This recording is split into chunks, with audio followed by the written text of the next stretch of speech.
Sir, શું કહેશો, જે કડદા પ્રથા અત્યાર સુધી ચાલુ હતી, હવે સરકાર રહીને જાગી હોય તેવું લાગી રહ્યું છે, કારણ કે તમામ એપીએમસી છે તેમને એક પરિપત્ર બહાર પાડવામાં આવ્યો છે અને આ કડદા પ્રથા જે છે તે બંધ કરવાની વાત કરી છે. કઈ રીતે જોઈ રહ્યા છો? પહેલી વાત તો ઈ કે સરકારે પરિપત્ર બહાર પાડીને જ્યારે એમ કીધું તમામે એટલે કે 400 એપીએમસી ને ચેરમેન ને કે હવેથી કડદા પ્રથા અમલમાં મૂકશો તો સારું નહીં રહે, એટલે હવેથી કડદા પ્રથા અમલમાં મૂકતા નહીં, એનો અર્થ ઈ છે, એકરાર છે કે અત્યાર સુધી હતું. પહેલી વાત તો ઈ. હવે આ એકરાર છે તો અત્યાર સુધી જેને લૂંટી ખાધું કિસાનોનું એને સજા શું? હું ધારો કે મોટું કૌભાંડ કરું, મને તમે સસ્પેન્ડ કરી દો, એ સજા નથી, તો જાન છૂટી. મારે એમ વસ્તુ નીકળવું હોય તમે સસ્પેન્ડ કરી દો, પણ મેં જે મારી ખાધું છે અથવા લૂંટી લીધું છે એ પાછું તો લેવડાવવું જોઈએ ને. એટલે પેલી વાત તો ઈ કે પરિપત્રમાં ઈ ખામી છે કે ભૂતકાળમાં જેને જેને આ કડદા પ્રથા કરી એની પાસેથી વસૂલી શું, આ એક વાત. વાત નંબર 2 કે આ પરિપત્ર જે છે એ અત્યારે એની જો 100% એની અમલવારી થાય તો સારી વાત છે, પરંતુ અમલવારી ન થાય તો આ પરિપત્ર કેવળ એક લીથો છે. કારણ કે આ કાંઈ નવા નિયમ નથી. 2023માં એટલે કે આથી 2 વર્ષ પહેલા આવો જ પરિપત્ર બહાર પાડવામાં આવ્યો હતો અને એનું ભોજ્યોભાઈ પણ પાલન કરતો નથી. જો પાલન કરતો તો આજે આ પરિપત્ર બહાર પાડવાની જરૂર ન પડી હોત. સરકાર પાસે પ્રજાને ઉલટા ચશ્મા પહેરવાની પદ્ધતિ હોય છે. અત્યારે ગ્રામ્ય પંચાયતો, જિલ્લા તાલુકા પંચાયત, નગરપાલિકા અને મહાનગરપાલિકાની ચૂંટણીના ઢોલ વાગી રહ્યા છે. ડિસેમ્બર, જાન્યુઆરી, ફેબ્રુઆરીમાંની ચૂંટણી છે અને આ આખો પ્રશ્ન જે છે માર્કેટિંગ યાર્ડોનો એ ગુજરાતના 54 લાખ કિસાનોને સ્પર્શતો પ્રશ્ન છે. હવે એમાં જો કાંઈ પણ નારાજગી ખેડૂતોની બહાર આવે તો તાત્કાલિક આ બધી ચૂંટણીમાં ધબોય નમાહા થઈ જાય.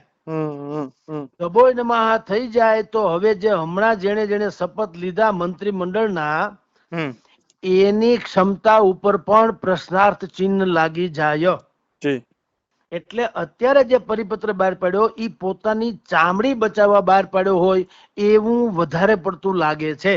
પણ છતાંય આપણે માનીએ કે સરકાર દેર આયે દુરસ્ત આયે, તો આપણે શુભકામના વ્યક્ત કરવાની સાથે એમ કરીએ કે રાજ્ય સરકાર આ પરિપત્રનો 100% અમલ એવો કરાવે કે સ્વયં ખેડૂત એમ કહી દે કે હવે અમને કોઈ શિકાયત નથી. આનું સર્ટિફિકેટ કિસાનો પાસેથી લેવાનું છે, મીડિયા પાસેથી નહીં, કે કોઈ ભારતીય જનતા પાર્ટીના પ્રવક્તા પાસેથી નહીં, કે વિપક્ષોના આક્ષેપોથી પણ નહીં. વિપક્ષો તો આક્ષેપ કરવાના. જુઓ, આમ આદમી પાર્ટીએ 31મી ડિસેમ્બરે સુરેન્દ્રનગરના સુદામડા ગામે ગુજરાતભરની મહાપંચાયત, કિસાનોની મહાપંચાયતનું આયોજન કર્યું છે. કોંગ્રેસના અમિતભાઈ ચાવડાથી માંડીને મુકુલ વાસનિક સુધીના લોકો આજે આપણે રાજકોટમાં આવ્યા હતા. હમણાં આવતીકાલે પ્રેસ કોન્ફરન્સ આ જ સંદર્ભમાં કરી છે અને એને આવતીકાલે ખોડલધામમાં ધ્વજારોહણ કર્યા પછી પ્રમ દિવસે બોટાદમાં કિસાન સંમેલન બોલાવ્યું છે. ટૂંકમાં કોંગ્રેસ અને આમ આદમીની પણ ટાર્ગેટ અત્યારે કિસાન છે. તો ભારતીય જનતા પાર્ટી શાસક પક્ષમાંથી એને એમ થાય કે અમે રહી ન જઈએ એટલે એને બુદ્ધિપૂર્વક કિસાનોને સ્પર્શતો એવો પરિપત્ર બહાર પાડ્યો. પણ આ પરિપત્ર નવો નથી, લીથો છે. બરાબર. આ પરિપત્ર 2023માં પણ બહાર પડ્યો તો, પણ બરોબર અમલ બસ પ્રોબ્લેમ તો ઈ જ છે ને. પ્રોબ્લેમ ઈ જ છે કે અમલવારી નથી થતી. અને બીજું એનાથી પણ વિશેષ ગંભીર વાત ઈ છે કે અમલવારી નથી થતું એની સરકારને ખબર છે તોય સરકારે કઈ કર્યું નથી. એમ અજાણી નથી. આ તો બોટાદ થી અત્યારે આખો જ્વાળા ઉઠ્યો છે એટલે હવે સરકાર પોતાના બચાવમાં આ રીતે પરિપત્ર બહાર પાડે છે. બિલકુલ બિલકુલ બિલકુલ. કારણ કે સરકારને ખબર નથી. બધી જ જગ્યાએ ભારતીય જનતા, મોટા ભાગના માર્કેટિંગ યાર્ડોમાં ભારતીય જનતા પાર્ટી પ્રેરિત પેનલ જે છે એ સત્તા ઉપર છે. હવે ચેરમેન થી માંડીને ડિરેક્ટર સુધીના બધાએ કોથળા મોઢે પૈસા ખાધા છે, સમજો. તો ભલામણ તમને ને મને ખબર પડે કે ખેડૂતો રાડ્યું નાખે તો સરકારના કાને વાત પહોંચી ન હોય એવું બને કોઈ દી. પણ એને સાંભળવું નથી ને શું કરી લેવું. આ તો હવે આ બધો બખેડો બહાર આવ્યો અને સત્યાનાશ થયો, ગામ ગધેડો થયો, એટલે છૂટકો નથી, એટલે પરિપત્ર બહાર પાડીને એવું ઊંધા ચશ્મા તારક મહેતાની જેમ પહેરાવડાવવાની કોશિશ કરી કે અમને ચૂંટણીમાં તમે નડતા નહીં. પણ હવે એનો અહેસાસ મેં કીધું તેમ આને સર્ટિફાય, આને પ્રમાણિત કોણ કરે? ખેડૂત પોતે જયારે એમ કે ભાઈ પેલા બધી જ મુશ્કેલીઓ હતી, પરંતુ હમણાં સરકારે પરિપત્ર બહાર પાડ્યો પછીથી માર્કેટિંગ યાર્ડમાં અમને 1 રૂપિયાની પણ શિકાયત રહી નથી, એવું સ્વયં જયારે ખેડૂતો બોલે તો ભારતીય જનતા પાર્ટીના જખમ ઉપર મલમ લાગે. બાકી એને મુશ્કેલી પડે એવી સંભાવના છે.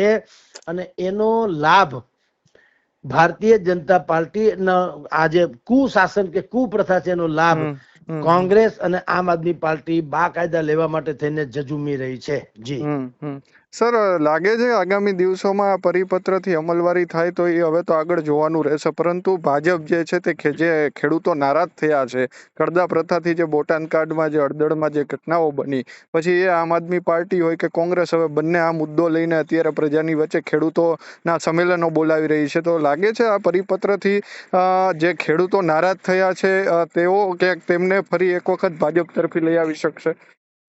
જુઓ, એવું છે, તમે ફરેબ એટલે કે નાટક કરો તો કોઈ મૂર્ખ નથી. આમ આદમી પાર્ટીની મજા ઈ છે કે એક તો એની પાસે કોઈ સરકાર તો છે નહીં, પંજાબને વાત કરતા, એટલે ઈ ગમે તેમ વાત કરી શકે. પણ કોંગ્રેસને હું કહું, કર્ણાટક થી માંડીને જ્યાં કોંગ્રેસની સરકાર છે ત્યાં એને આવી ક્યાંક વ્યવસ્થા કરી હોય ને ઈ અહીંયા આવીને જાહેરાત કરે કે જુઓ ભાઈ અમારું શાસન કર્ણાટકમાં છે દાખલા તરીકે, અને ન્યા અમે કિસાનોને આટલી સુવિધા આપીએ છીએ, તો તમે કઈક કહી શકો ને. પણ કેવળ ભાજપને ગાળ દેવાથી તમે ઉજળા નહીં થઈ જાઓ. किसी के बड़े होने से हम छोटे कैसे हो जाते हैं, એવી જ હાલત આમાં છે. ભાજપને ગાળ દેશો તો જનતા તમે, કારણ કે તમે મોડા જાગ્યા છો, તમે એટલે કોંગ્રેસ. ભલા માણસ જયારે આમ આદમીએ બોટાદમાં આજથી 2 વર્ષ પહેલા રાજુ કરપડાએ બોટાદના આ જ માર્કેટિંગ યાર્ડમાં હલ્લા બોલ કર્યો તો, માર ખાધા, લાઠી ખાધી, જેલવાસ ભોગવો, બધું થયું હતું. કડદો પ્રથા ત્યારે થોડાક દિવસ પૂરતી બંધ રહી હતી, પાછી ચાલુ થઈ એટલે વળી પાછો હલ્લા બોલ કર્યો, અને આપણે જાણીએ છીએ હળદળમાં શું થયું તે.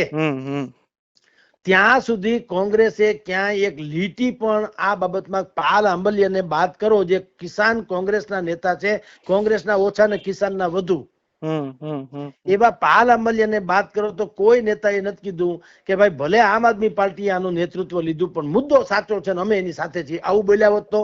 એવું નતા બોલ્યા.